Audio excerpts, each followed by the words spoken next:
Sobre urocultivo y antibiograma. ¿Me pueden escuchar?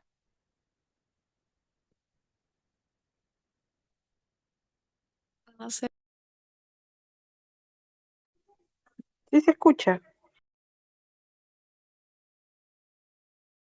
Gracias. Bien. Entonces vamos a ver algunos rompehielos, ¿no? Por ejemplo, una era una bacteria anaerobia que estudió para ser locutor de radio y cuando salió al aire se murió.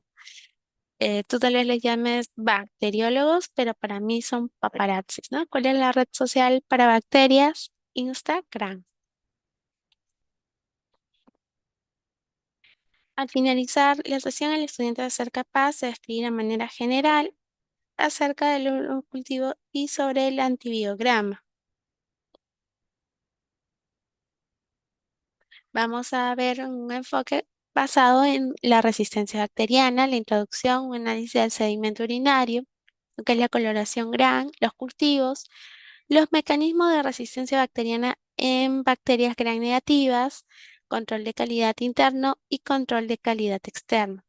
Vamos a centrarnos en conocer las diferentes resistencias bacterianas que podemos encontrar, pero para ello, antes debemos recordar sobre cuando hablamos de bacterias gram positivas, cuando hablamos de bacterias gram negativas y cuál es la diferencia entre una y otra.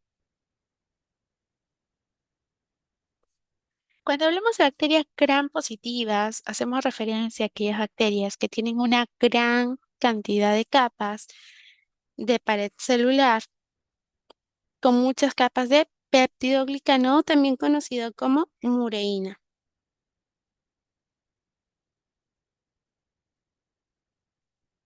Mientras que las bacterias gram negativas tienen dos, tres, una capa de peptidoglicano. Como podemos ver aquí, es una capa bastante delgada y aquí podemos ver una muestra de orina.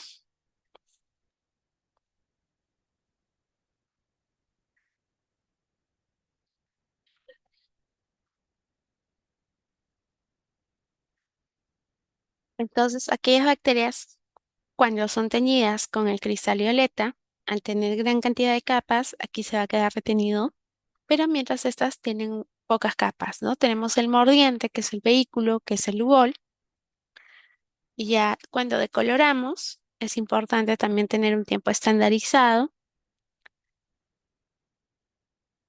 Las bacterias gram negativas van a perder el colorante y cuando se le coloca el colorante de secundario de contraste que viene a ser la safranina, se van a teñir de color rosado.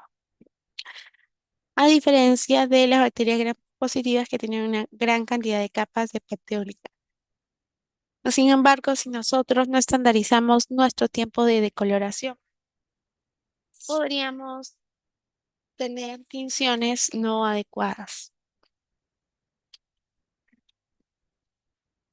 Tenemos lo que es el análisis de sedimento urinario, para ello vamos a recordar un poquito sobre en qué consiste, ¿no? Tenemos un análisis macroscópico, un análisis químico y un análisis microscópico. Una vez que hemos hecho la primera parte del urocultivo, que es la parte del análisis de sedimento urinario, ya pasamos netamente a la segunda parte que vendría a ser el cultivo. En un análisis macroscópico, en el macroscópico lo que vamos a analizar es la parte física de la orina, que constituye ver qué color tiene, color amarillo, rojo, marrón, qué aspecto tiene, ¿no? Está turbio, ligeramente turbio, transparente, la gravedad específica, la densidad. En el color, recordemos que va a estar dado, pues, por el urocromo, la urobilina, la uroeritrina, por medicamentos como dietas, sustancias químicas. Tenemos este color rosa o rojo, se puede ver a eritrocitos, hemoglobina, mioglobina, porfobilina, porfirinas, aminopirina, antipirina, sulfoftaleína, cáscara sagrada, difenilidantoína, fenacetina, fenoftaleína, fenotiacina, metildopa, antocianina. El color amarillo verde, la bilirrubina, la biliverdina. El color azul a verde, biliverdina, el indican, infección por pseudomonas, acriflavina, amitriptilina, el azul de Evans, ¿no? El azul de metileno, la clorofila, el timol. El análisis físico de la orina en la parte del aspecto, también la hidratación. Si vamos a tener una muestra de un paciente que está muy hidratado, pues vamos a tener que va a ser más transparente, translúcido, en comparación con una deshidratación. Entonces, valor normal de la orina, de la densidad específica, gravedad específica de 1003 a 1035, en una orina de 24 horas de 1015 a 1025, y recordemos que cuando hablamos de 1000 estamos hablando de agua, ¿no? Entonces hay que tener también bastante cuidado cómo se reporta porque puede causar una confusión al momento de la interpretación. Corrección, recordemos que es 0,003 por cada 1 gramo de decilitro de proteína o 0,004 por cada 1 gramo de decilitro de glucosa. En el caso de la gravedad específica, podemos tener hipostenuria cuando es un consumo excesivo de líquidos, la enfermedad de colágeno, pielonefritis, hipertensión, desnutrición, diabetes insípida, café, alcohol. La isostenuria es la reabsorción tubular escasa, hiperestenuria, deshidratación, proteinuria, glucosuria, eclampsia, diabetes mellitus, nefrotis lipídica, el Dextran, medio de contraste radiológico. Existen métodos para la medición de la gravedad específica, más conocido, común, la tirada reactiva, que nos va a medir esa relación de la gravedad específica con la concentración de los iones en la orina. Los polielectrolitos en la almohadilla de la tirada activa que van a contener ácidos se van a disociar según la concentración iónica que pueda haber en la muestra o, lo ideal, el gol estándar, el refractómetro, ¿no? Que nos va a medir la relación entre la gravedad específica y el índice de refracción, coeficiente, ese cociente de la velocidad de la luz en el aire y la velocidad de la luz en la solución, con valores mayores a 1025 que deben ser diluidos. El urinómetro, que ya nos es recomendado por la CLSI, que también mide la gravedad específica. En cuanto al análisis químico, podemos analizar urobilinógeno, glucosa, cuerpos cetónicos, bilirrubina, proteínas, nitritos, leucocitos, sangre, pH, densidad. Tenemos la prueba de la glucosa oxidasa. Vemos la tirada reactiva. ¿Qué va a suceder? Va a haber una catalización, cataliza la oxidación de la glucosa, por lo tanto vamos a tener el ácido glucónico más el peróxido de hidrógeno. Y este peróxido de hidrógeno es el que va a reaccionar con el cromógeno y va a dar lugar a un cromógeno oxidado y vamos a poder ver ese cambio de coloración.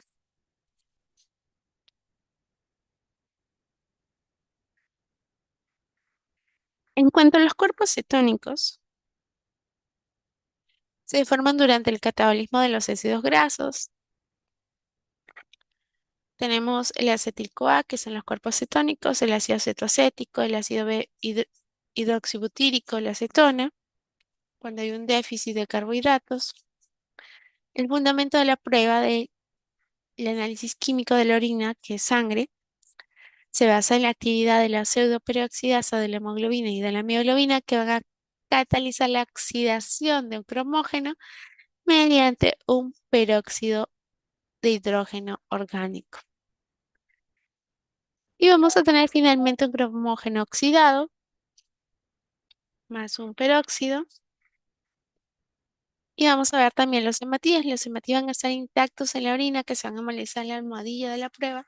Y por lo tanto, la presencia de hematíes también vamos a ver que son intactos, que va a resultar como unas manchas de color verde sobre un fondo amarillo.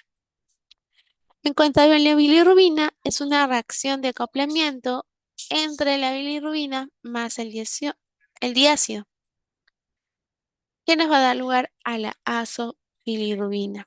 Podemos tener falsos positivos, sí, por ejemplo, cuando hay una lectura después del tiempo indicado, cuando nos indican metabolitos de Todolac también, por la fenazopiridina, y falsos negativos cuando tenemos cantidad abundante de ácido ascórbico que disminuye la sensibilidad. Cuando tenemos niveles elevados de nitritos, también van a disminuirse la bilirrubina. O cuando tenemos muestras que puedan estar expuestas a la luz o a la temperatura por un tiempo prolongado, también podemos tener falsos negativos. En el caso del urobilinógeno, tenemos la reacción de aldehído de Ehrlich con el p-dimetilaminobenzoaldehído más el urobilinógeno que nos va a dar igual a un pigmento azo de color rojo. Podemos tener falsos positivos en el ácido del p-aminosalicílico o por el consumo de sulfonamidas o del ácido p-aminobenzoico y falsos negativos cuando una muestra contiene nitrito en orinas que sean preservadas con formaldeína o muestras almacenadas de manera incorrecta, como la oxidación de urobilinógeno a urobilina.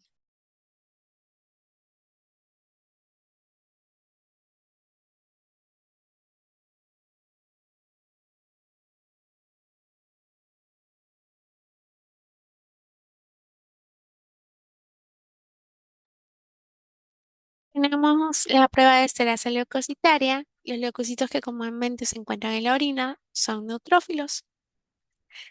Entonces tenemos el éster de ácido carbónico con la esterasa granulocítica que se va a formar un indóxilo pirolo más el sal de diazonio que va a dar igual el color violeta. Nitritos, también tenemos nitritos en orina. Tenemos por método indirecto que vamos a detectar la bacteriuria asintomática. Tenemos bacterias que son reductoras de nitrato urinario a nitrito como la E. coli, Enterobacter, Citrobacter, Klebsiella y Proteus, pero no son todos los casos. Entonces, el fundamento de la prueba es que el nitrito más el ácido persalínico nos va a dar lugar a un compuesto de diazonio más 3-hidroxil 1,2,3,4 tetraidrobenceno, quinolona, nos va a dar igual a una coloración de color rosado. Podemos tener entonces falsos positivos. ¿Cuándo podemos tener falsos positivos?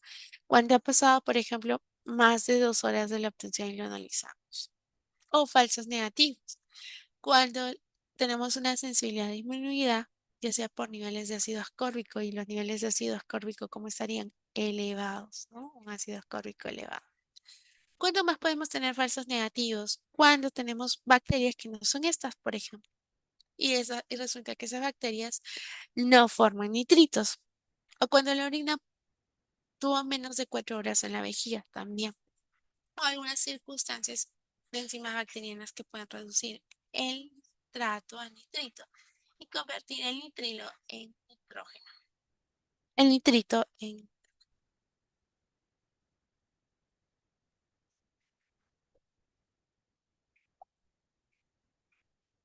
Vamos a ver entonces, ahora ya hemos visto todo lo que es el análisis químico, nos tocaría ver lo que es la parte del análisis microscópico. Y en el análisis microscópico vamos a estudiar lo que son las células epiteliales, las células del epitelio escamoso, las células del epitelio transicional y las células del epitelio de tipo tubular renal.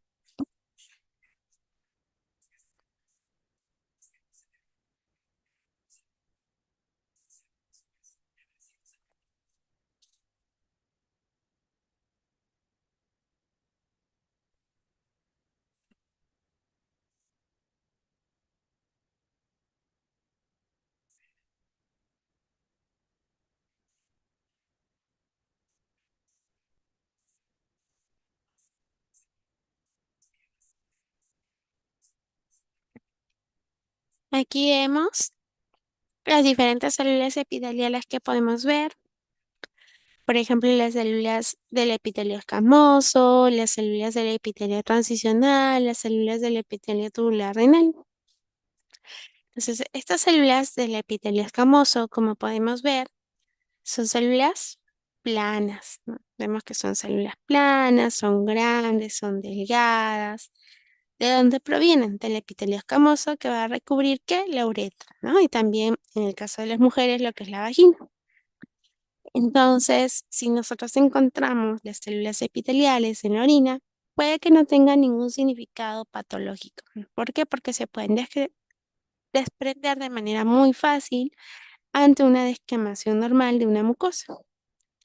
Entonces, ¿cuál sería la característica microscópica, que son grandes, que son poligonales, son irregulares, ¿no? ¿Qué más? Su núcleo es pequeño, es central, su citoplasma es amplio. Los valores normales de estas células es que sean escasas, que sean pocas, se pueden reportar algunas veces como moderadas o abundantes. En el caso de que nosotros encontremos este tipo de reporte de abundantes, nos podría estar indicando un caso de contaminación, sobre todo cuando es en muestras de mujeres, ¿ya? En muestras de mujeres.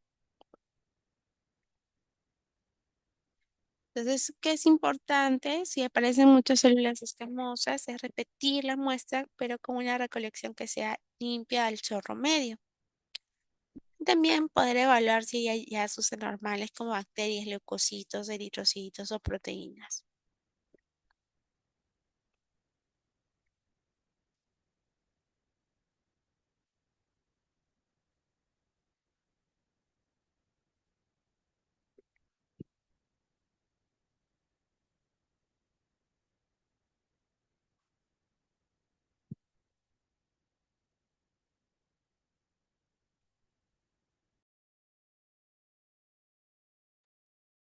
Y tenemos algunas imágenes de las células epiteliales transicionales urinarias. Algunos los conocen también como uroteliales. Uroteliales. Uroteliales.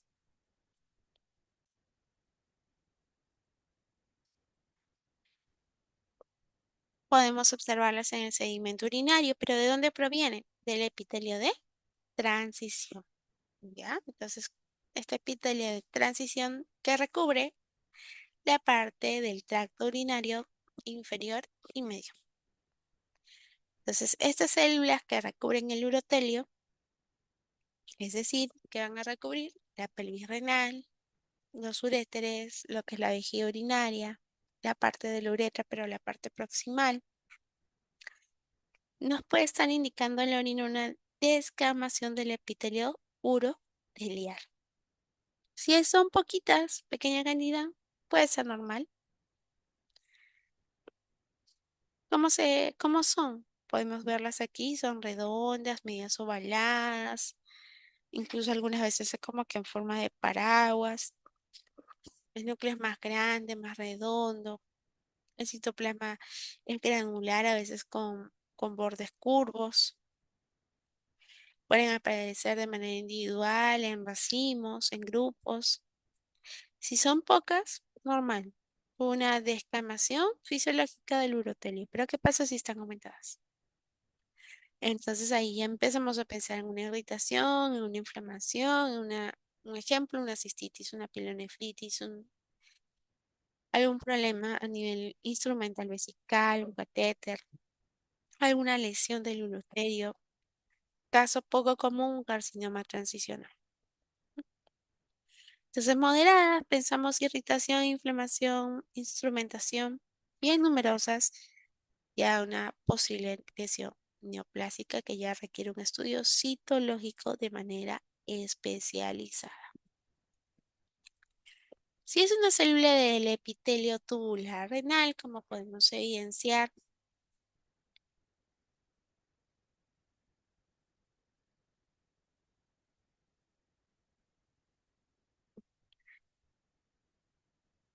son redondas. ¿De dónde provienen? Como su propio nombre lo dice, van a recubrir los túbulos renales en parénquima, en el parénquima del riñón. Lastimosamente, su presencia en la orina nunca es normal en grandes cantidades, porque nos quiere indicar que estaríamos ante un daño de tipo renal, un daño renal.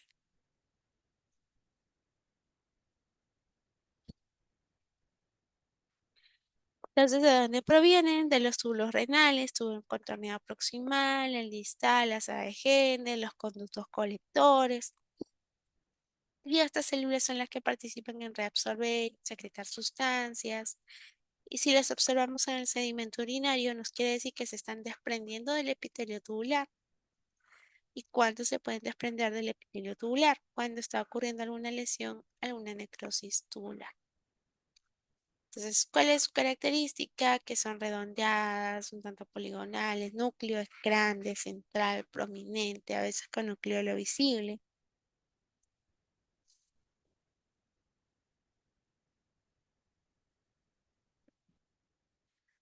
Tenemos los hematíes, son bicóncavos, traslúcidos, como podemos observar. Estos son los eumórficos y estos son los dismórficos. Los dimórficos podemos ver lobulado, en anillo, vacío roto, los espiculados, formas mixtas, anillo más multilobulado, vacío más multilobulado, espertocito, célula G. Podemos tener valores de normalidad de eritrocitos dismórficos propuestos por una gran mayoría de autores, mayor o igual al 80% de dismórficos en maturidad glomerular o menor o igual al 20% de dismórficos en maturidad no glomerular. Podemos tener leucocitos, como vemos en la imagen,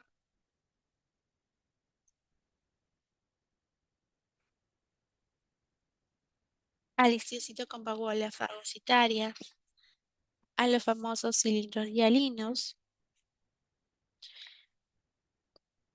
En estos casos, lo que podemos hacer es oscurecer un poquito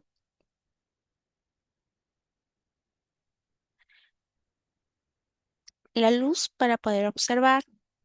Recordemos que es común encontrar un cilindro hialino, a diferencia de otros, cuando es en pequeña cantidad.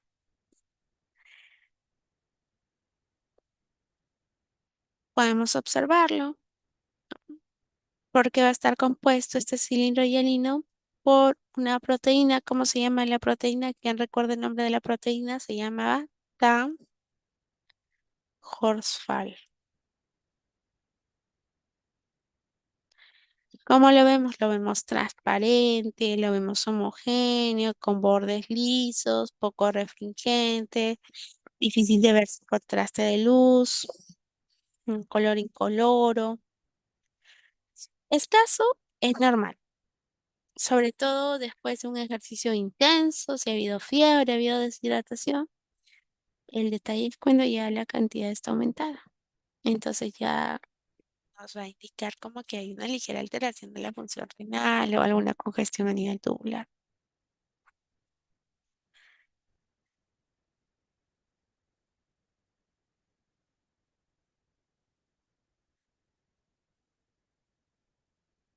Aquí tenemos una imagen de un cilindro granuloso y su presencia nos puede indicar una lesión, una degeneración de las células tubulares renales, ¿no? A diferencia de un cilindro hialino que puede ser normal que lo encontremos. Entonces, el cilindro granuloso, ¿cómo se ha formado? Se ha formado dentro de los túbulos renales. Y vamos a ver que en su interior de este cilindro granuloso puede haber resto celular, puede haber proteínas, puede haber fragmentos. ¿Cuál es su característica? Que son granulosos, son medias punteadas, son medio amarillo claro a marrón. Pueden ser medios uniformes, medios finos, pueden ser medios gruesos, pueden ser medios irregulares. Si es escaso, normal. El detalle es si es de presencia frecuente. Entonces, en ese caso, sí podríamos estar pensando en una condición patológica. Cilindros leucocitarios, compuesto por leucocitos. También tenemos cilindros eritrocitarios, compuesto por hematíes. Y también tenemos a los cilindros serios. Como vemos, son estructuras cilíndricas anchas, homogéneas, una apariencia cerosa, y que nosotros les encontremos puede tener un hallazgo patológico de manera importante, pueden indicar un daño renal crónico, una estasis tubular prolongada, ya que los cilindros serosos se pueden formar por degeneración por envejecimiento de otros cilindros, sobre todo de quienes de los cilindros granulosos. Y entonces que nosotros encontramos un cilindro serio puede indicar una disfunción, una disminución de todo lo que viene a ser el flujo urinario. Cuando puede haber una disminución del flujo urinario, una retención de material proteico, cuando hay una enfermedad renal que esté avanzada. ¿Es lo único que podemos encontrar en la orina? No, podemos encontrar bacterias, podemos encontrar hongos, podemos encontrar protozoos, como por ejemplo Trichomonas vaginalis, Trichomonas hominis, parásitos como Enterobius, vermicularis, podemos encontrar Xylostomos duodenale, ácaros como Tyrophagus putrensis.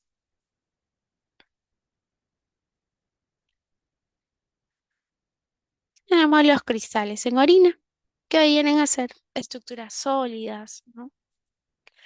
¿Cómo se forman? Cuando han precipitado los solutos urinarios. ¿Qué solutos urinarios han precipitado? Han tenido que precipitar las sales, han tenido que precipitar los minerales, algún compuesto orgánico, y no necesariamente que los observemos quiere decir que la persona tenga una enfermedad,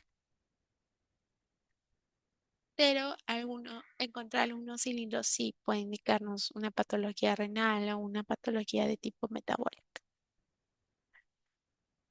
Entonces, en una orina normal podemos tener cristales de tipo fisiológicos o que son inofensivos, como también en una orina patológica podemos tener cristales que van a estar asociados a una enfermedad metabólica, a una enfermedad infecciosa o incluso a una intoxicación.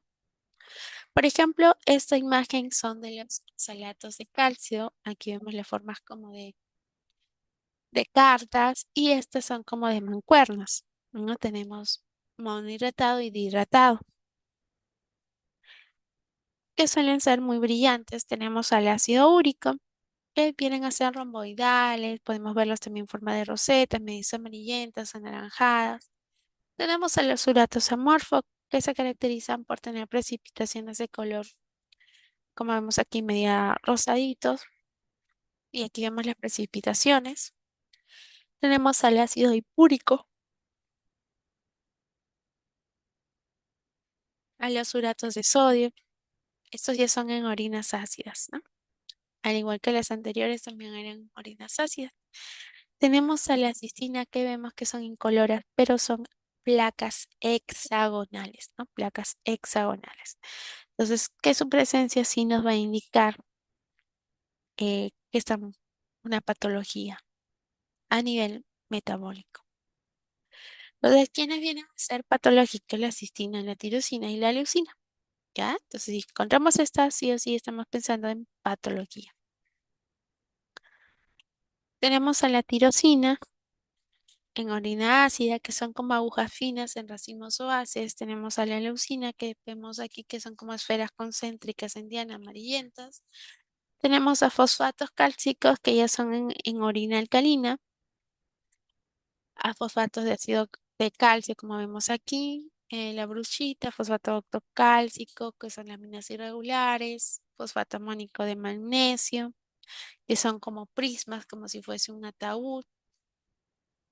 Tenemos salurato, ácido de amonio, que se puede presentar bajo dos formas, marrón verdoso con estriaciones radiales o con algunas prolongaciones especuladas, medio marrón verdoso, cuando el pH es mayor de 7.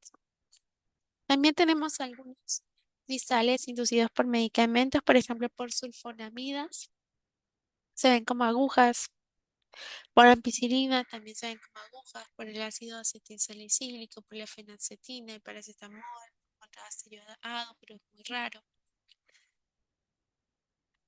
Y también no se comporta con significancia patológica. Tenemos el carbonato cálcico anhidro y aquí es importante que recordemos. Si encontramos cistina, tirosina, leucina en una orina ácida, nos indica que estamos ante algo patológico. Si encontramos fosfato triple en una orina alcalina, encontramos urasa positiva, entonces estamos ante una infección urinaria.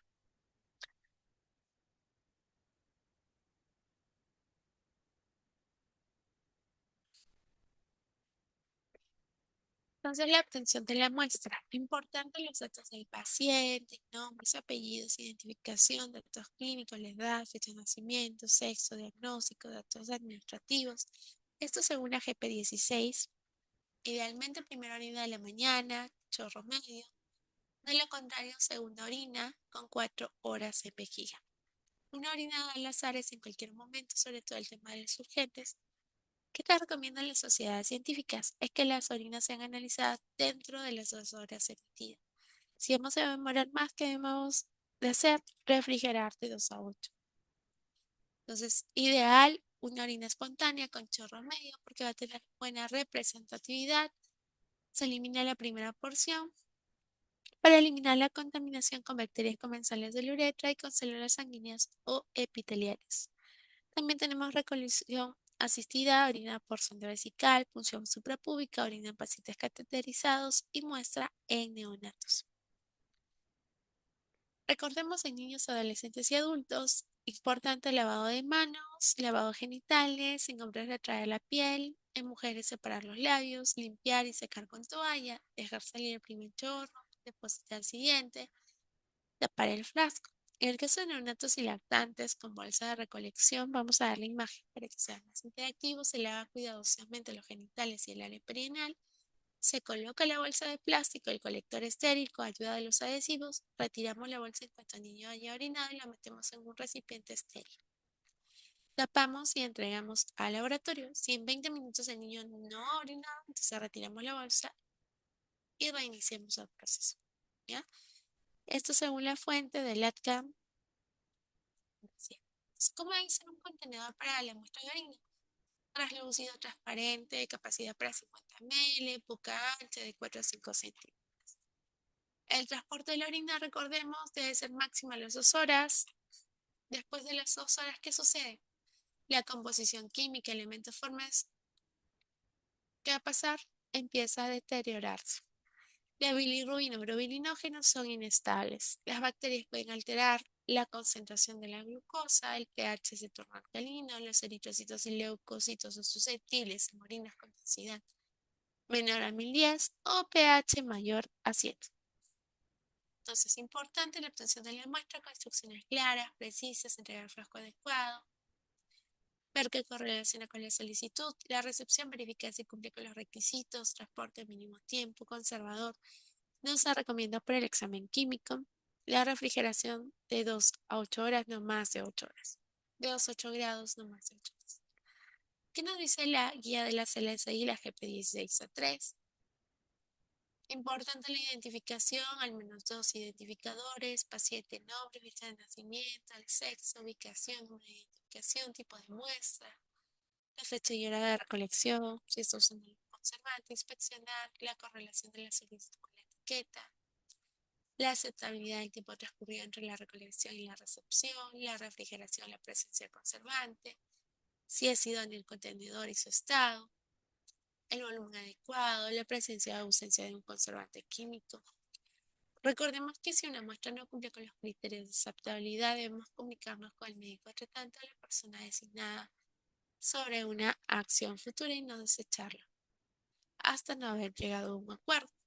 En cuanto a documentación, verificar tipo de muestra correcto, volumen de muestra, uso de contenedor adecuado, procesamiento de la muestra que garantice una inspección rápida, criterios de rechazos, muestras con más de 2 horas, muestras sin etiquetar, muestras visiblemente contaminadas, muestras que contengan contaminación fecal.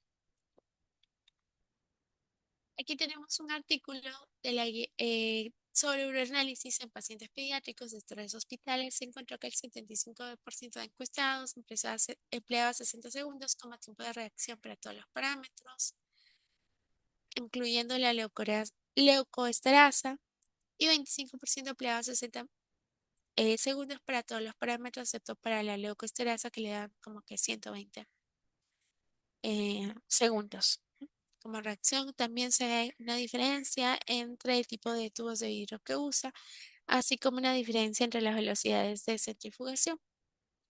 También para el tema de la obtención de orina, para su análisis también se encontró diferencias. ¿Cómo es que debe de realizarse entonces? Importante usar tubos cónicos que son translúcidos, como vemos en esta imagen. Entonces debemos de usar tubos cónicos de fondo 0,5 ml que tienen un largo establecido de 13%. Usar pipetas de transferencia desechables para reducir riesgos biológicos, portaobjetos y cubreobjetos desechables.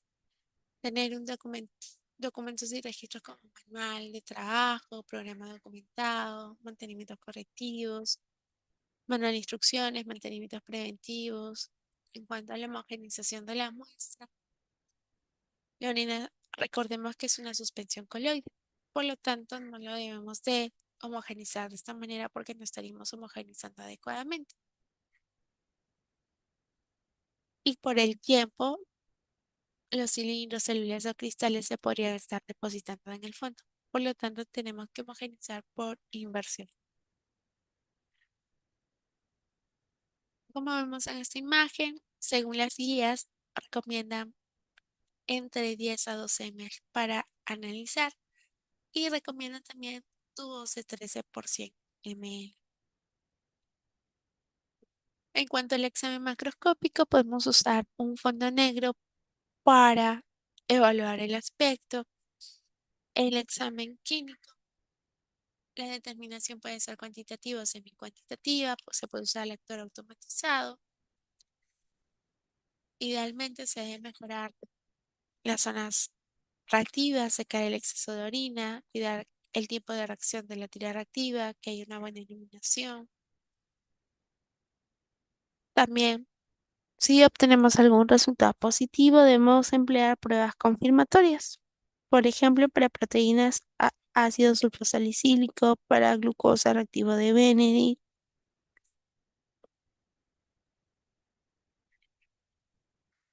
Debemos de medir también la densidad de la gravedad específica, idealmente, un refractómetro, o también se puede usar la tira reactiva. En cuanto a la centrífuga, importante conocer el radio del rotor para poder colocar adecuadamente la cantidad de revoluciones por minuto. Lo que está estandarizado es que se centrifugue a 400 gravedades. Entonces, si ya se tienen estandarizadas las gravedades, lo que faltaría es, acorde al radio del rotor, saber a cuántos RPM se tiene que centrifugar. Y ello va a ser variable, dependiendo del tamaño de la centrífuga y del radio, que va a variar el radio del rotor. Este radio del rotor tiene que estar en centímetros. Entonces podemos calcular los RPM, las gravedades, ya lo sabemos, 400. Eso también es un factor. Y solo nos faltaría conocer el radio del rotor.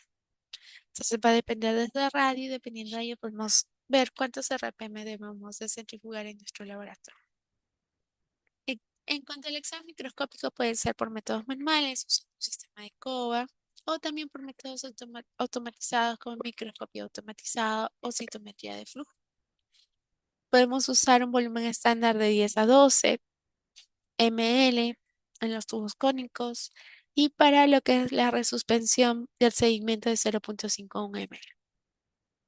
También medir el volumen que vamos a dispensar en el portaobjeto según Latker, 50 microlitros, pero según la guía de la CLSI también varía.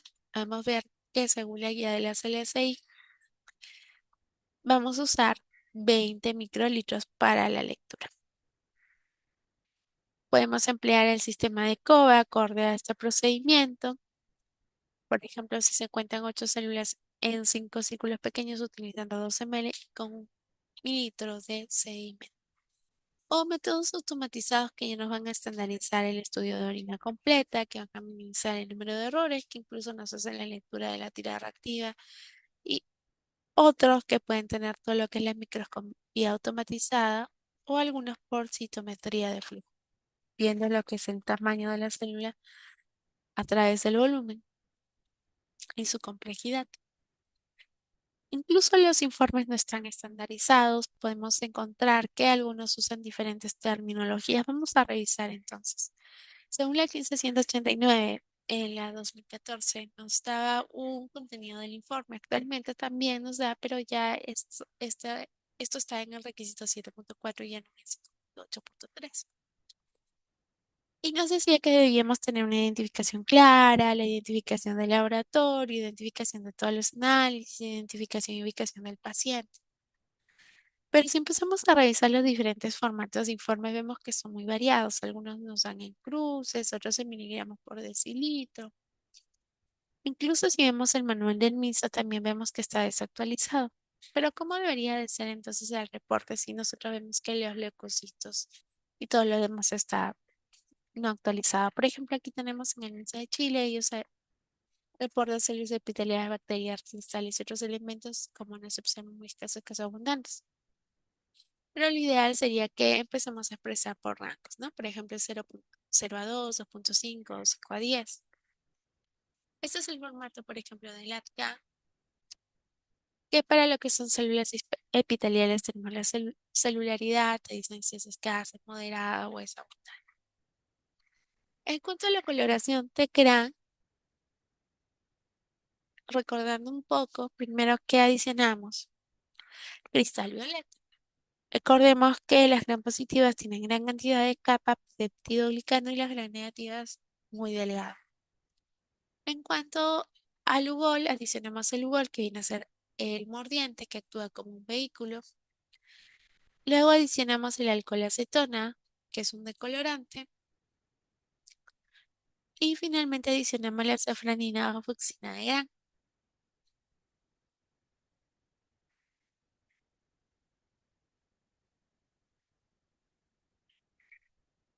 Es importante que estandaricemos los tiempos porque si le damos demasiado tiempo con el alcohol acetona, tanto las bacterias gram positivas como las gram negativas en ambos casos se van a decolorar. Es importante estandarizar los tiempos. Las gram positivas se van a teñir de color morado, violeta y las gram negativas de color rosado. Aquí vemos algunas imágenes. En este caso, estos vendrían a ser ¿qué? Bacilos gram positivos. Estas imágenes de acá que serían gram positivos o gram negativos.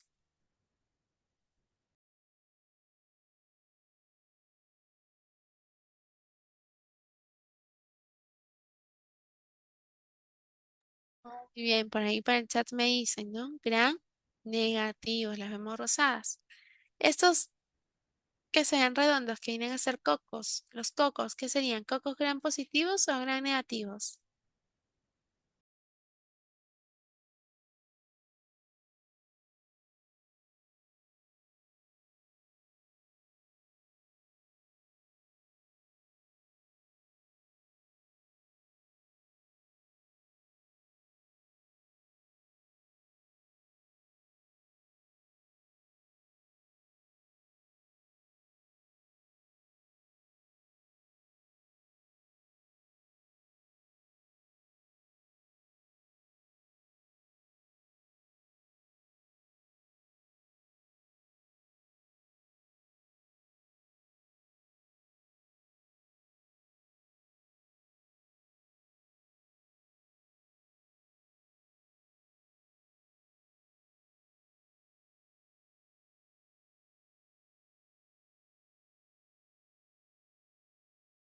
Cocos gram positivos.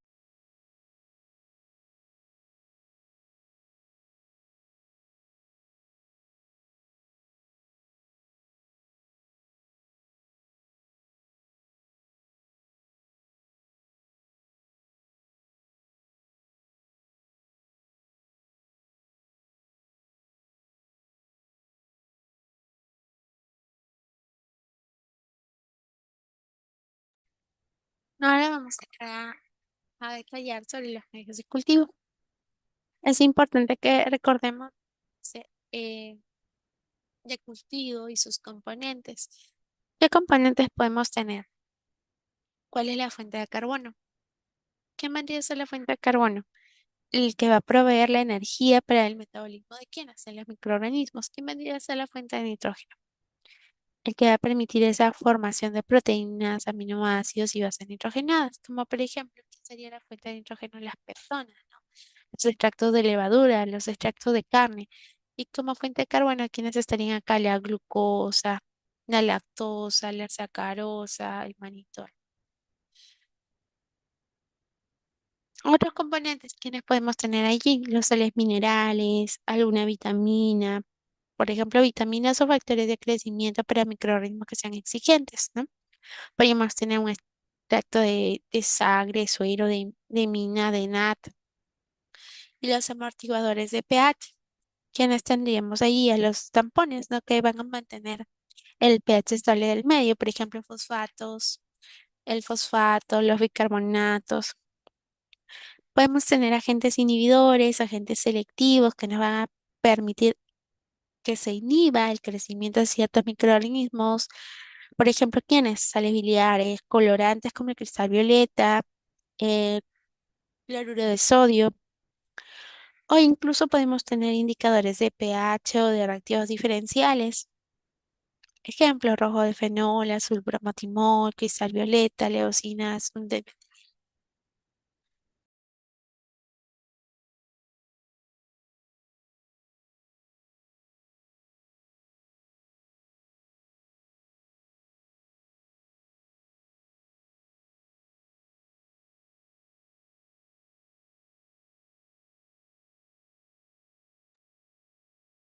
Vamos a tener tipos de medios de cultivo según la proporción en agar.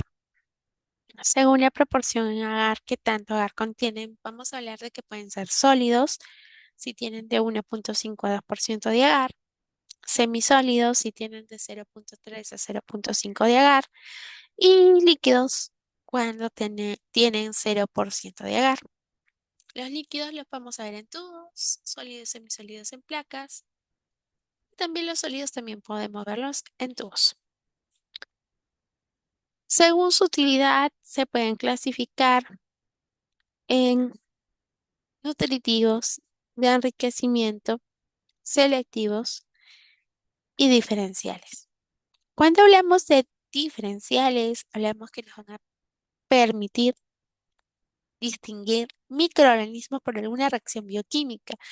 Puede ser por una fermentación, una hemólisis, por ejemplo, un McConkey nos va a ayudar a diferenciar los fermentadores de lactosa, que vamos a verlas como colonias rosaditas, de los que no fermentan, que las vamos a ver incoloras, o un agar sangre que nos permite diferenciar según la hemólisis, alfa hemólisis, beta hemólisis o gamma hemólisis, hemólisis total, parcial o ausencia de hemólisis. O por ejemplo, el agar XLD o SS que nos permite diferenciar entre salmonella y shigella. Cuando hablamos de selectivos, hablemos que van a tener una sustancia que inhibe el crecimiento de ciertos microorganismos. Por ejemplo, el McConkey, que solo crecen bacterias gram negativas. ¿Por qué? Porque tenemos las sales biliares y el cristal violeta que inhiben a quienes, a los gram positivos. O el agar manitol salado, que nos selecciona solamente a los cistofilococos. ¿Por qué? Porque tienen cloruro de sodio al 7,5%. O el agar saburó, que favorece el crecimiento de los hongos. Podemos también tener los enriquecidos, que favorecen el crecimiento de microorganismos cuando están en baja cantidad. Por ejemplo, caldo selenito. ¿Para quién? Para la salmonela. El caldo tetrationato para Shigella y salmonela.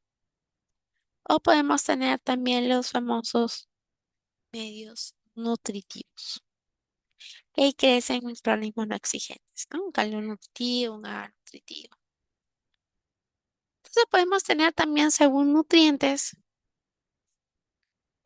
compo- con componentes adicionales, componentes inhibidores o componentes diferenciales. Acá vemos una imagen de un medio sólido en placa de agar y acá en un tubo de agar inclinado, en este caso es el Lowest Jensen para micobacterias.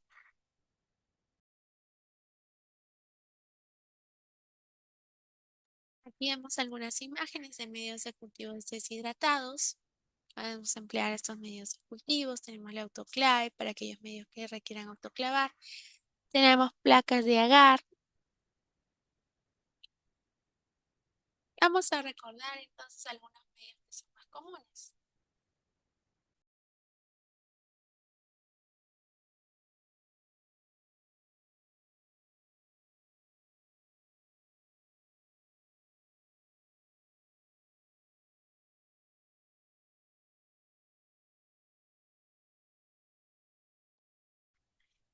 Entonces tenemos una imagen aquí del agarsan. ¿Qué podemos ver? La beta hemólisis, la alfa hemólisis, la gamma hemólisis. Como vemos aquí, tenemos una ausencia de hemólisis. No hay hemólisis. Alfa hemólisis vemos como un fondo medio verdoso, es una hemólisis de tipo parcial. Y la beta hemólisis con fondo claro es una hemólisis completa.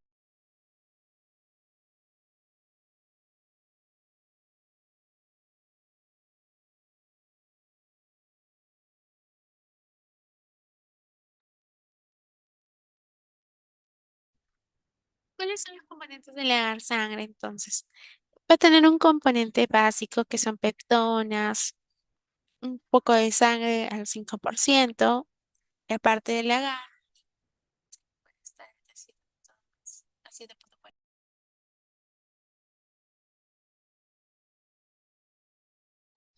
¿Qué hemólisis podemos observar? Beta hemólisis, que la vemos con un fondo claro, zona transparente, que nos indica que hay una lisis completa de los eritrocitos, o una zona verdosa medio pálescente, una lisis parcial, que nos indica que hay una oxidación de la hemoglobina ¿a qué? A meta hemoglobina. O la gamma hemólisis, que no hay ningún cambio en el agar, es decir, no hay hemólisis. Cuando hablamos de una hemólisis total, estamos hablando del Streptococcus pyogenes y, por ejemplo, en el fondo podemos ver también un beta hemolítico como el Staphylococcus aureus.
Tenemos el agar chocolate, que es un medio de cultivo de laboratorio para lo que son bacterias, no es comestible.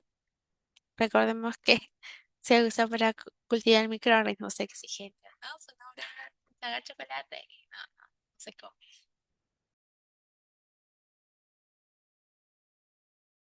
Entonces, ¿por qué es que se llama chocolate, no? Se llama así porque podemos ver, tiene una coloración de color marrón y esto se debe a que los glóbulos rojos se han lisado de manera suave, ¿no? Entonces, los glóbulos rojos, ¿qué pasó? Se, li- se lisaron, ¿no? Se lisaron los glóbulos rojos, los hematíes. Y van a liberar entonces algunos factores como son la amina y el NAT. Y estos factores son necesarios para el hemófilos, por ejemplo, para la neisseria.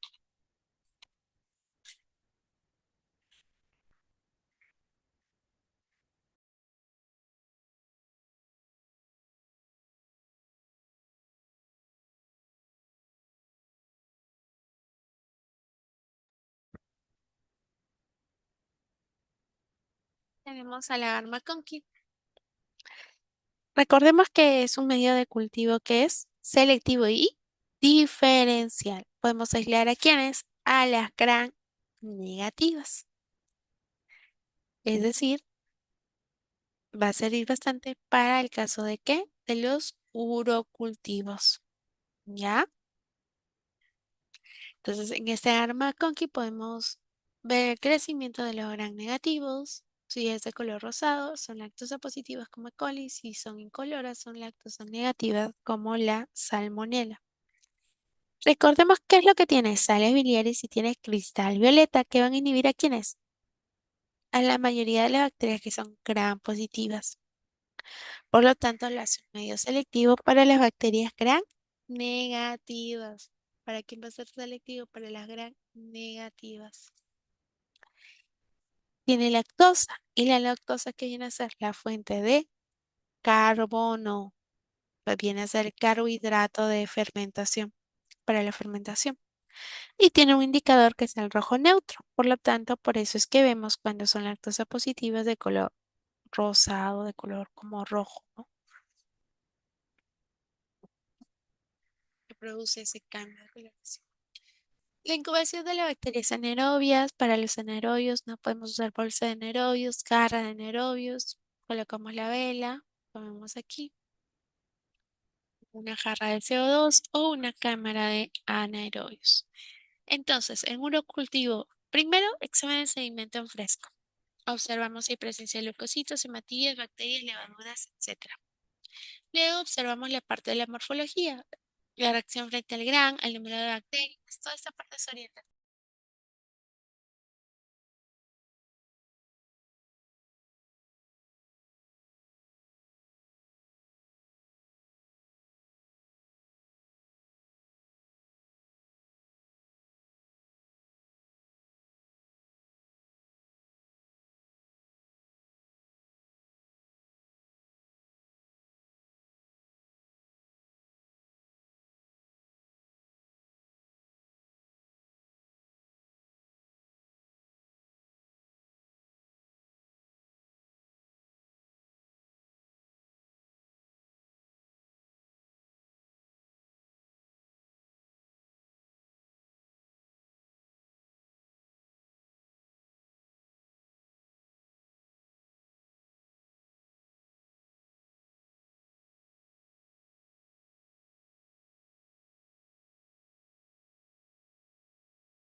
¿No? Y es por eso que es importante que recuerden, dependiendo de cómo haya salido la atención gran, que es bastante orientativo, y también teniendo en cuenta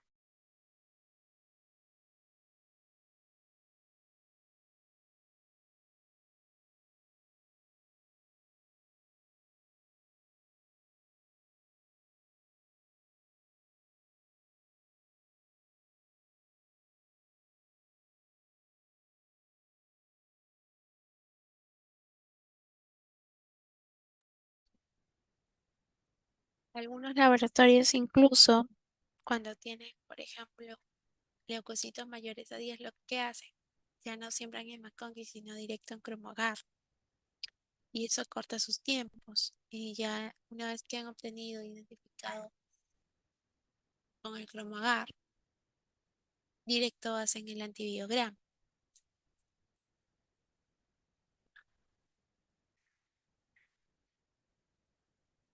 ¿Cómo sería lo tradicional? ¿No? Hacen su cultivo, hacen la parte cuantitativa, puede ser en agar sangre o agar clet, menor a 10, no significativo. de 10 a la 3 a 10 a la 4 puede ser significativo y mayor o igual a 10 a la 5 es significativo, ¿no?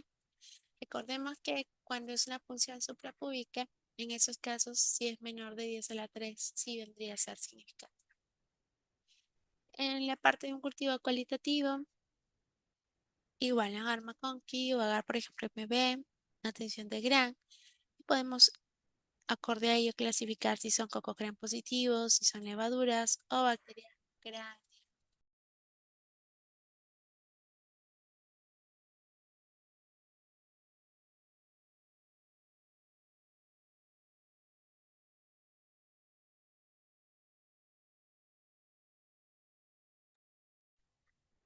Y le podemos hacer la prueba de catalasa. Si es catalasa positiva, Staphylococcus. Si es catalasa negativa, Streptococcus. Si son bacilos gram negativos, por ejemplo, vemos lo de si son lactosas positivas o lactosas negativas. Si son lactosas positivas, entonces nos orientamos por ejemplo, enterobacterias y hacemos pruebas de identificación. Si son lactosas negativos, entonces hacemos oxidasa. Si son negativos, en oxidasa a enterobacterias y hacemos las pruebas de identificación, pero si son oxidasa positivo, pseudomonas y hacemos pruebas de identificación. Entonces tenemos la familia de enterobacterias, las patógenas son lactosa negativas, quienes por ejemplo la salmonella que produce ácido sulfídrico, la shigella que es inmóvil, Yersinia que es ONPG positivo inmóvil, y las oportunistas que son lactosa positivas como la E. coli, Bogues Procawa negativa, indol positiva, Klebsiella Bogues Procawa positiva, indol negativa para la oxítoca. En el caso de la oxítoca es indol positiva. Inmóvil, citrata inmaleonata positiva, ¿no? Enterobacter, Bogues Procawa positiva, indol negativa. Citrobacter, Bogues Procawa positiva, indol positiva, citrata inmaleonata positiva. Serratis marcensis, ¿no? Adenasa positiva, NPG positiva. Proteus, que produce ácido sulfídrico, Morganella morgana y Providencia, que son indol positiva, por ejemplo, el Proteus mirabilis es indol negativo y la fenilalanina desaminasa positiva y la ureasa es positiva. Aquí tenemos algunas imágenes recordando las pruebas de identificación.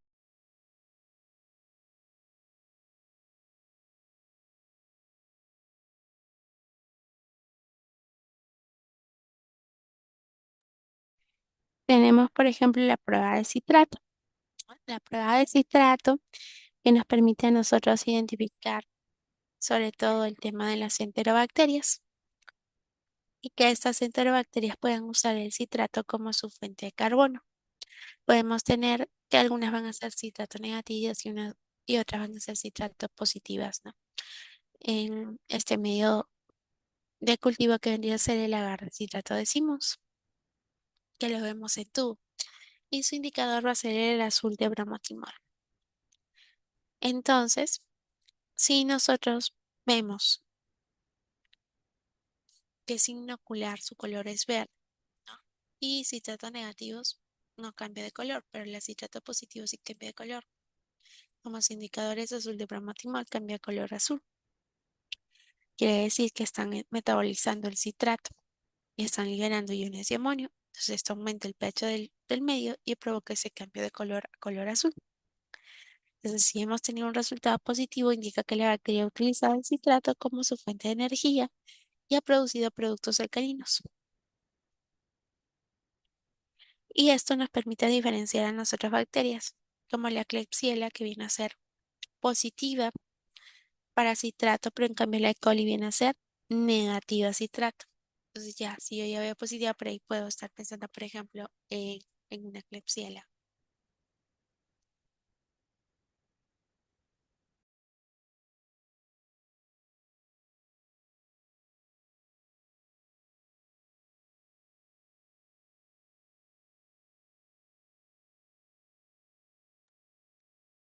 Aquí tenemos otra imagen, pero en este caso ya es sobre la fenilalanina desaminasa. Vemos aquí signo ocular, vemos cuando es negativo y cuando es positivo y se puede observar este cambio de color. Y esto recordemos que la fenilalanina desaminasa termina en asa, que viene a ser una enzima. Entonces va a catalizar la desaminación de la fenilalanina, que es un aminoácido, y la va a convertir en ¿qué? En ácido fenilpirúvico. Entonces, un resultado positivo le vamos a ver por qué, por este cambio de color. Ese cambio de color, ¿a qué color? A color verde.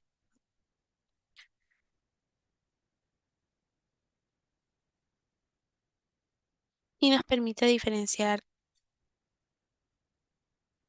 por ejemplo, al Proteus, a la Providencia, a la Morganela.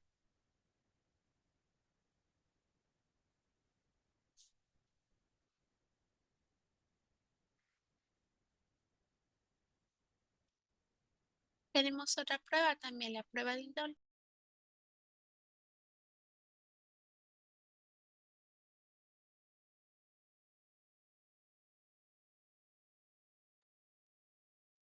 Vemos aquí la prueba de Indol sin inocular,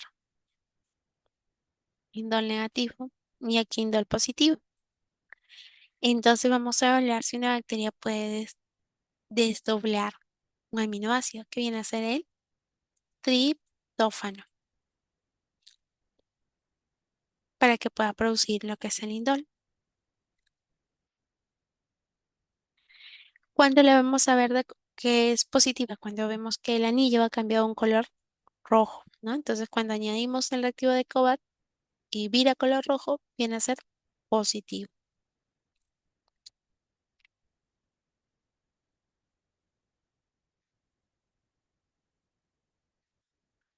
Aquí vemos algunos ejemplos de algunas bacterias y cómo identificarlas.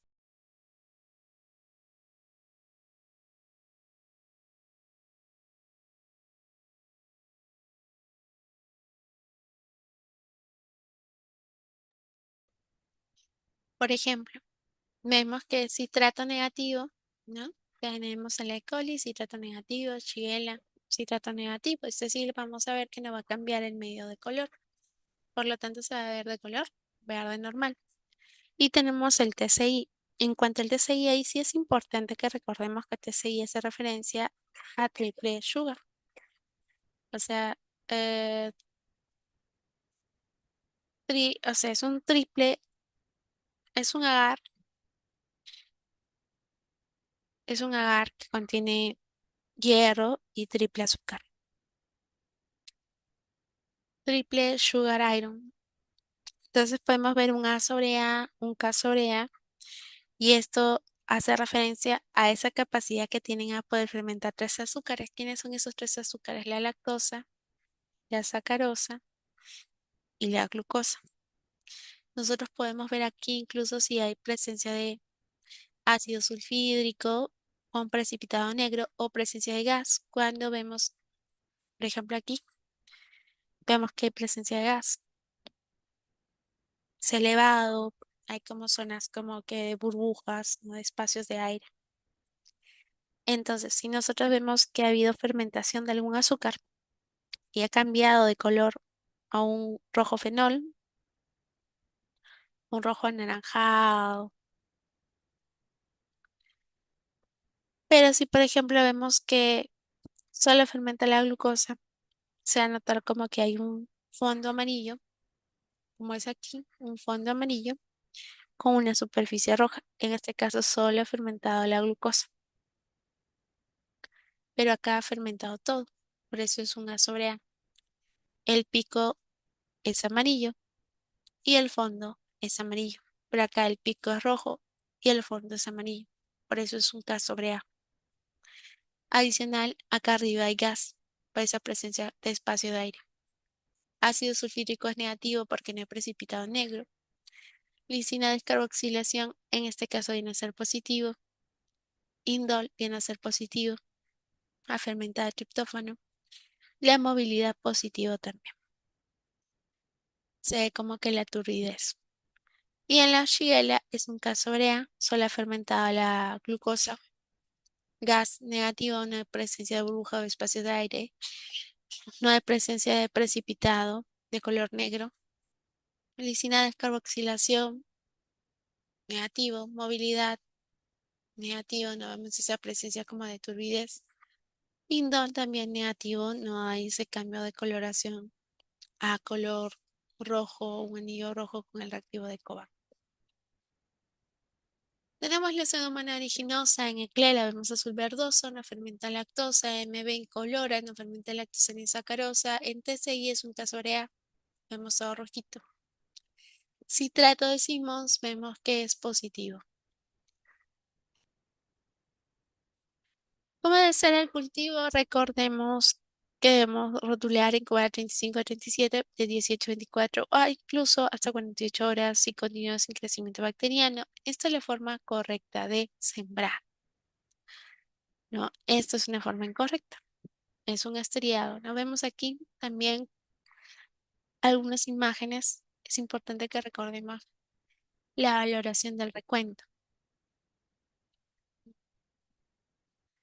Es un punto muy importante. Y por ejemplo, si nosotros hemos hecho nuestras estrías, pero no crecen los microorganismos en la zona de estrías, es decir, en la zona de estriado está ausente el crecimiento. Sin embargo, vemos crecimiento fuera del estriado, entonces puede ser una contaminación. Es una contaminación. La identificación de cocos gram positivos. Tenemos pruebas de identificación para cocos gram positivos. Vamos a tener el medio de cultivo agar sangre, vamos a ver la coloración en gram, vamos a ver que son cocos gram positivos. Le hacemos la prueba de género que es la catalasa, si es positivo, entonces estamos para diferenciar estafilococcus y micrococcus. Prueba de género, susceptibilidad a trimmetoprim sulfa sensible, estafilos, micrococcus resistente. Prueba de especie manitol positivo a aureus y a saprofíticos. Susceptibilidad a nabiosina, sensible para aureus, resistente para saprofíticos, coágulas a positivo del aureus. Agarber Parket, lecitinasa positivo, el aureus. Para Micrococcus, la prueba de género, susceptibilidad trimethoprim sulfa resistente, prueba de especie agar manitol negativa Micrococcus luteus y la susceptibilidad nabiovecina resistente para Micrococcus luteus. Si en la catalasa no sale negativo, entonces tenemos que hacer la identificación para dos genes, Streptococcus y Enterococcus, por la cual hacemos bilis esculina. Bilis esculina negativa, Streptococcus, bilis esculina positiva, Enterococcus. Prueba de especie, susceptibilidad a bacitracina, sensible piógenes, susceptibilidad a toquina, sensible a Pneumoniae, factor de CAM, positivo para Galactiae. Bilis esculina positiva, pruebas de especie, susceptibilidad a bacitracina, resistente a Enterococcus, susceptibilidad optoquina resistente a Enterococcus, tolerancia a cloruro de sodio positivo en el caso de Enterococcus. Aquí vemos algunas imágenes, piógenes en agar sangre, hemólisis total y tenemos aquí para el aureus es un beta hemolítico. Y recordando un poco de la identificación, cómo sería nuestro el caso de sembrado, hay diferentes formas de hacer el sembrado. Esta es una forma estandarizada en el cual toman una cantidad y estandarizada, depositan la muestra de orina en el centro del agar, como vemos en la imagen, esterilizan el asa de siembra, tocan la muestra con el asa de siembra y trazan una línea de manera vertical. Se procede a realizar la siembra en estría de lado a lado del hogar, como vemos en la imagen, y así es como queda, ¿no? Aquí vemos una Escherichia coli en McConkey, de colonias rosadas. Aquí vemos una E. coli a la izquierda y una Klebsiella pneumoniae a la derecha en agar McConkey. Vemos el Proteus mirabilis en agar McConkey, también la Pseudomonas aeruginosa en agar McConkey. Como les comentaba, algunos usan el protocolo, tienen leucocitos mayor de 10 y directos siembran en cromoagar, también se puede usar y podemos identificar, por ejemplo, los que se venden como el 1, sería Streptococcus saprophyticus como el 2, Pseudomonas aeruginosa como el 3, Staphylococcus aureus como el 4, Klebsiella pneumoniae como el 5, Enterobacter cochlea como el 6, Escherichia coli. Aquí tenemos algunas imágenes que ya habíamos visto. También aquí les dejo una caracterización bioquímica y vamos a entrar y a hablar solo al antibiograma y a resistencia bacteriana. Recordemos que el antibiograma nos permite a nosotros determinar la susceptibilidad. Entonces, ¿Para qué es útil? Para confirmar un tratamiento empírico,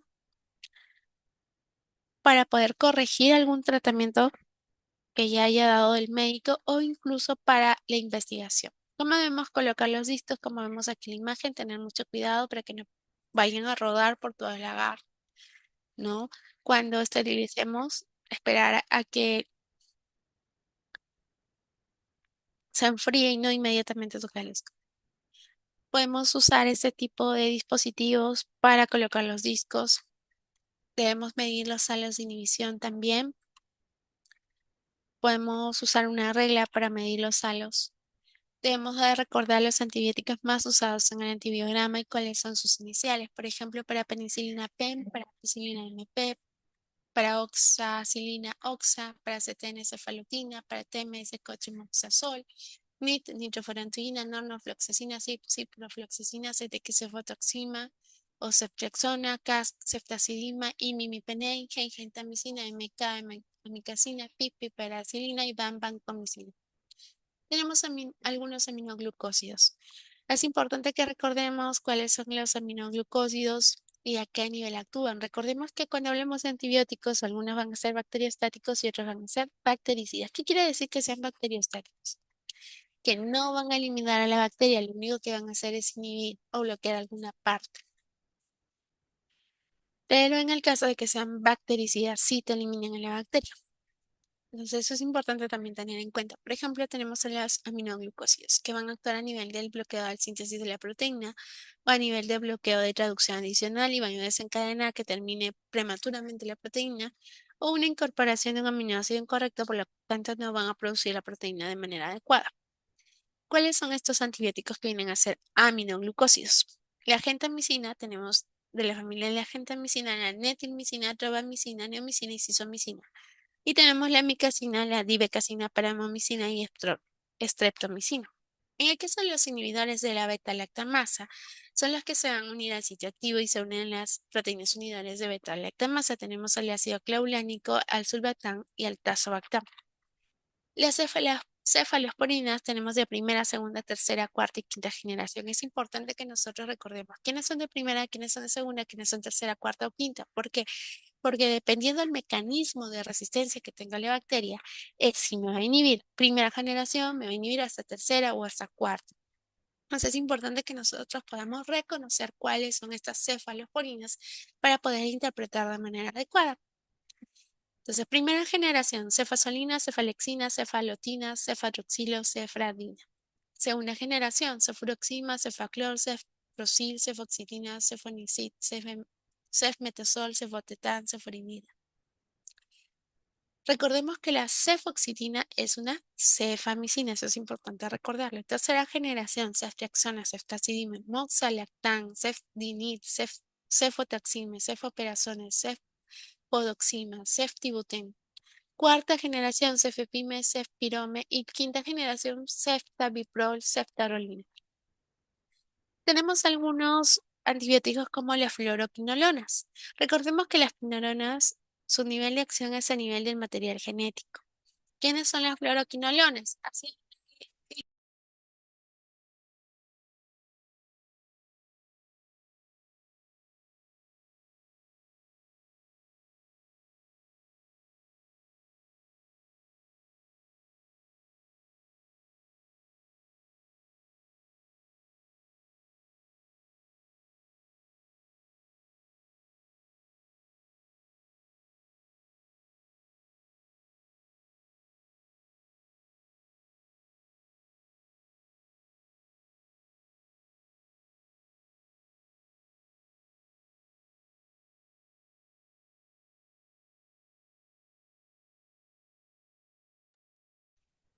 Entonces, en fluoroquinolonas tenemos ácido anhidríxico, que es primera generación, ciprofloxacino, segunda generación, al igual que el norfloxacino y levofloxacino, tercera generación. En nitrofuranos tenemos nitrofurantoína, furosolidona. Recordemos que los carbapenems tenemos imipenem, meropenem y ertapenem. Y en sulfonamida, sulfametoxazol. La rifamicina también actúa a nivel del material genético, el cloranfenicol, macrólidos a nivel ribosomal del ribosoma 50S, Y los aminoglucósidos tetraciclinas también a nivel ribosomal, específicamente 30S, y los betalactámicos a nivel de la pared celular prebacteriana.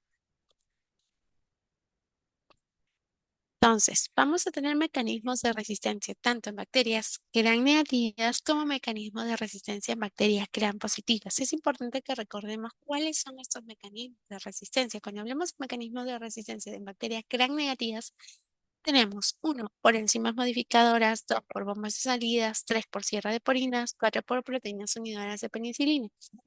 Por ejemplo, en el 1, vamos a tener enzimas modificadoras, ¿no? Tenemos de esta manera que se están produciendo y debido a estas enzimas modificadoras le agregan y le hacen un cambio a nivel estructural y se empiezan a producir las proteínas de diferente manera, como vemos. Entonces, ha habido un cambio a nivel estructural, por lo tanto, ya no va a tener la misma acción. En el 2 puede ser por bombas de salida. Entonces, vemos aquí, se activan las bombas de salida, puede entrar, pero empiezan a ser expulsados todos. Entonces, al ser expulsado, ya no ejercen su acción. Tenemos el cierre de porinas. Necesitan entrar para hacer su acción, pero debido a que se han cerrado, no tienen forma de entrar. O por proteínas unidoras de penicilinas. Entonces vemos que estas proteínas unidoras de penicilinas tienen un cambio en su conformación estructural. Debían ser de esta manera, pero cambian y ya no se puede ejercer la acción. Los antibióticos, ¿no? Entonces vamos a tener algunos perfiles de resistencia a antibióticos, como por ejemplo el BLEA, BLE, ANSE, carbapenems, carbapenemasas tipo serinca-PC o carbapenemasas tipo metalo-beta-lactamasas. Cuando tenemos un perfil de resistencia de BLEA, es que solamente me van a internalizar a las penicilinas y cefalosporinas de primera generación. Por eso es que le decía que es importante saber quiénes son las cefalosporinas de primera, segunda, tercera y cuarta. Porque si yo veo que solo me han afectado hasta la primera generación y solo me internalizan la penicilina, estoy en BLEA. ¿Qué pruebas de tamizaje puedo usar? Disco de AMC, AMC, CEP, Fox, cefalosporina tercera o cefalosporina de segunda. Y en el caso del BLE, tienen la capacidad de realizar las penicilinas, las oximinocefalosporinas y los monobactámicos. No me van a realizar las cefamicinas, por eso le decía que es importante conocer qué es la cefamicina. Tampoco me van a realizar los carbapenémicos. Entonces, si yo veo que no me van a realizar ningún carbapenémico, ¿quiénes serán los carbapenémicos? ¿Saben quién recuerda? ¿Quiénes son? Imipenem, meropenem y ertapenem. Esos son los carbapenémicos. ¿Bien? ¿Cómo puedo hacer mi prueba de tamizaje? Con disco de Cas, AMC y CTX. Cuando yo voy a sospechar de un AMC, entonces estos me van a realizar cefalosporinas de primera, segunda generación y también a las cefamicinas. ¿Qué prueba de tamizaje puedo aplicar? Disco de Cas, APB y Fox. Si estoy sospechando de una carbapenemasa tipo serin, tipo KPC, entonces me van a realizar penicilinas, cefalosporinas, los carbapenémicos con menor tasa de hidrólisis a las cefamicinas y se van a inhibir con el ácido borónico y no con el ácido clavulánico y puedo hacer mi prueba de tamizaje con el APB y meropenem. Que en el caso que esté sospechando de carbapenemasas tipo metalo-beta-lactamasas, me incluyen a todos los beta-lactámicos, no me hidrolizan astronam, ni se inhiben por ácido clavulánico, ni tazobactam, ni sulbatán, y la prueba de tamizaje va a ser con EDTA y meropenem. Vamos a ver entonces un conflicto cognitivo. Paciente mujer de 33 años que cuida el servicio por presentar los siguientes síntomas. La muestra llega al servicio de microbiología y se siembra siguiendo el protocolo de trabajo. Lo cultiva en el medio de CLET y al día siguiente exhibe un crecimiento de bacilos gram negativos con lactosa positivas con características mucoides y un recuento mayor de 100.000 unidades formadoras de colonia por ml. Se resiembra en agar McConkey y es procesado al día siguiente en el equipo Fénix. Entonces, ¿frente a qué bacteria nos encontramos? ¿Tendrá algún mecanismo de resistencia bacteriana? Vamos a ver. Vemos aquí la cepa problema y la del costado una E. coli. Entonces, ¿qué debemos hacer a partir del antibiograma? Primero, vemos qué nos dice el equipo que es una E. coli, da una alerta de un productor potencial de carbapenemasa. Vemos la cefoxitina, vemos que es mayor de 16, o sea, resistente.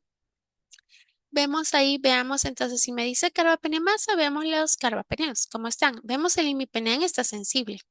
Veamos el otro carbapenemasa, el ertapenem está resistente y veamos el meropenem está sensible. Tengo dos carbapenemasas que están sensibles y una que está resistente. Entonces, ¿qué debemos hacer a partir del antibiograma? Reconocer e identificar la familia de los antibióticos, empezar a identificar los principales mecanismos de resistencia implicados y realizar las pruebas fenotípicas para poder descartar los mecanismos de resistencia y finalmente elaborar el informe final.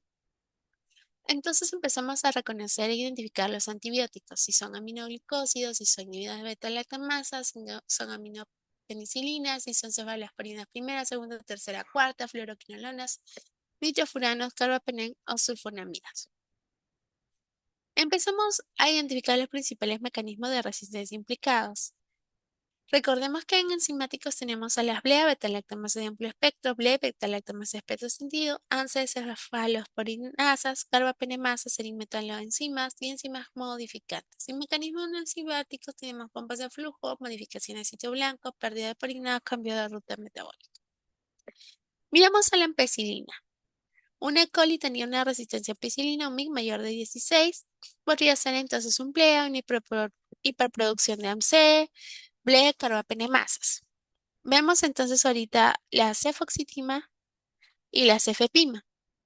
Vemos que FOX, MIC mayor de 16, por lo tanto resistencia enzimática, podría ser hiperproducción de AMC o un BLE más impermeabilidad. Entonces empezamos a hacer los estudios. Vamos a recordar la detección de AMC con sinergia con disco de fenilborónico o cloxacilina. Vemos ahí el CAS, el BOR y el CTX. Descartando entonces AMC con CAS, APB y FOX, vemos una sinergia con el APB positivo. Se observa la sinergia también, se puede realizar con CAS, APB o CLOXA, CTX. Utilizando estos discos podemos detectar en un 98% de los AMC plasmídicos con una distancia de 1.5 centímetros. Entonces, recordando la detección de BLE, vamos a usar, como vemos aquí, cefotaxima, ácido clavulánico, ceftazidima, ácido clavulánico, ver la sinergia. Prueba de doble disco sinergia también, con CAS, AMC y CTX. Entonces vemos aquí el CAS, el AMC y el CTX, vemos inducción de AMC.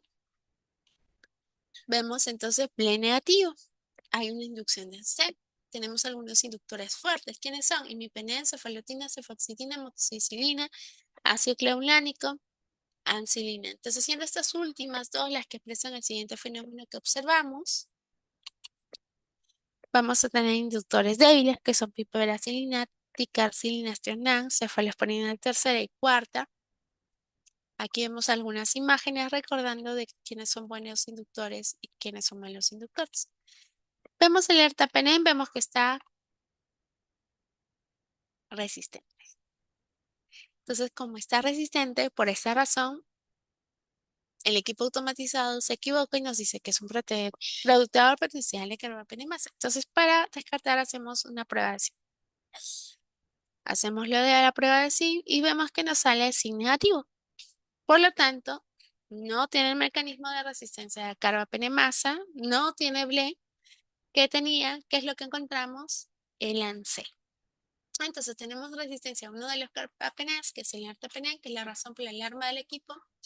Hasta ahora concluimos que se trata de una cepa portadora de ANSE adquirido que de manera exógena, es decir, plasmídica,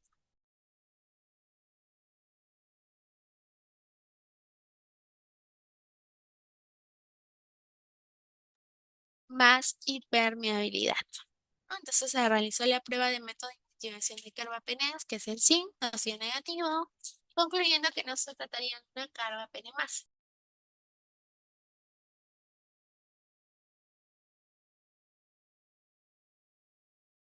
Recordemos un poquito la teoría de la escalera fenotípica, ¿no? Podemos tener, por ejemplo, más hipermeabilidad, blemas hipermeabilidad, KPC, MBL, GES, y recordemos que precisión.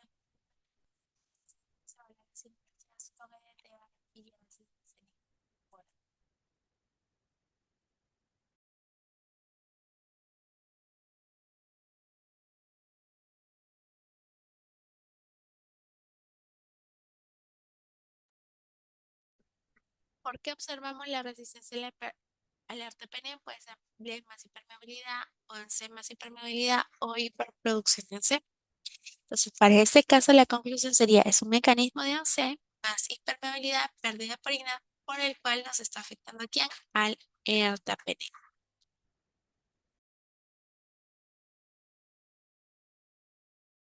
¿Cómo sería nuestro informe final? Decimos cuántos leucos, hematíes, el tipo de gran, en gran como nos salió, que son bacilos gram negativos, cuál ha sido nuestro recuento y reportaríamos cepa portadora de ANSE inducible. Y corregimos, ¿no? En este caso.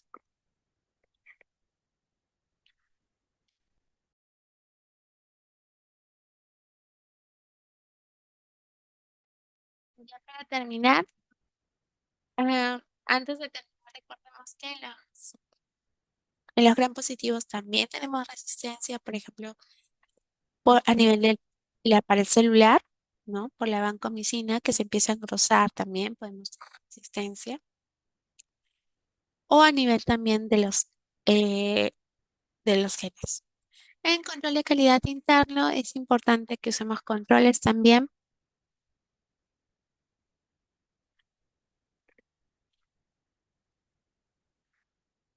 tanto para la parte del análisis químico, tanto para la parte de estandarización, la frecuencia de los controles, como mínimo recordemos que son dos, en dos niveles de decisión médica, tener en cuenta el volumen del control, podemos usar por ejemplo controles de BIOS, que son controles de tercera opinión que son independientes del fabricante, y podemos ver en cuanto a los diferentes parámetros de la parte química, en cuanto al urocultivo, también podemos usar nuestros controles, tener nuestra carta de control, tener nuestra cepa ATCC. Importante si vamos a emplear algún sistema automatizado, hacer la calificación de diseño, instalación, operación y desempeño, verificar también el tema de las tiras reactivas. En la parte del control de calidad externo podemos tener un análisis químico de control de calidad externo que puede ser, por ejemplo, por RICAS o ECAS. Podemos usar también el control de calidad externo de PruACAL, del PNSQ y también tener un control de calidad externo para la parte netamente de la cepa bacteriana, que vendría a ser el tipo de muestra.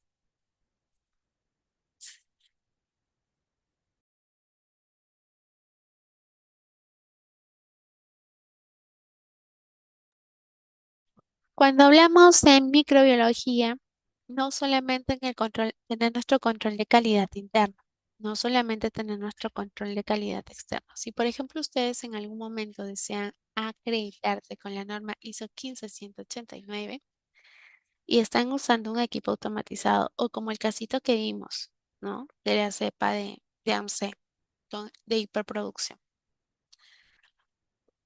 En este casito teníamos el equipo Fénix. Entonces, ese equipo Fénix que tienen, tendrían que haber evaluado también, haberle realizado su verificación de métodos. En el caso de cultivos, vienen a hacer pruebas que son cualitativas. Cuando nosotros tenemos pruebas cualitativas de si es positivo o negativo, tenemos que realizar también nuestra verificación de métodos. En verificación de métodos, lo mínimo que te pide la norma, si tú solo vas a verificar, es tu EP15 en condiciones de precisión y tu sensibilidad o especificidad si tienes exactitud diagnóstica. En el caso que tengas, por ejemplo, una cepa o un porcentaje de acuerdos positivos, una muestra, ¿no? Que tú sepas que tiene alguna cepa problema y tengas la certeza que esa cepa es, que el paciente verdaderamente está enfermo. Y en el caso de que no tengas exactitud diagnóstica, porcentaje de acuerdos positivos y porcentaje de acuerdos negativos. Muy diferente a si ustedes quieren validar, porque resulta que no está validado. Sobre todo esto aplica ya para temas de secuenciamiento, ¿no? Para la parte de biología molecular, pero también podría ser el caso que algunas veces podrían tener que validar. Entonces, en esos casos también es importante, los protocolos son mucho más extensos en las validaciones. Cuando hablamos ya a nivel de validaciones, de pruebas cualitativas, pues no solamente es hacer tu precisión, no solamente es hacer tu sensibilidad y especificidad, sino también tu límite de detección, tu valor de costo. Entonces, también esos son aspectos importantes a tomar en cuenta. Y, y no solamente es que tú cuentes con tu control de calidad externo, sino que también tienes que evaluar cómo te está yendo en tu control de calidad externa. ¿Cómo ha salido tu desempeño? Si ha sido un desempeño aceptable, si ha sido un desempeño inaceptable, si ha sido un desempeño cuestionable. ¿Qué has hecho tú frente a un desempeño inaceptable o cuestionable? ¿Cuál es tu análisis de causas? ¿Cuál es tu acción inmediata? ¿Cuál es tu acción correctiva? Y si has realizado alguna evaluación de eficacia, de seguimiento, frente a ese desvío que has obtenido en tu control de calidad externo o en tu control de calidad interno. Bien, si hasta ahí hubiese alguna duda, alguna consulta.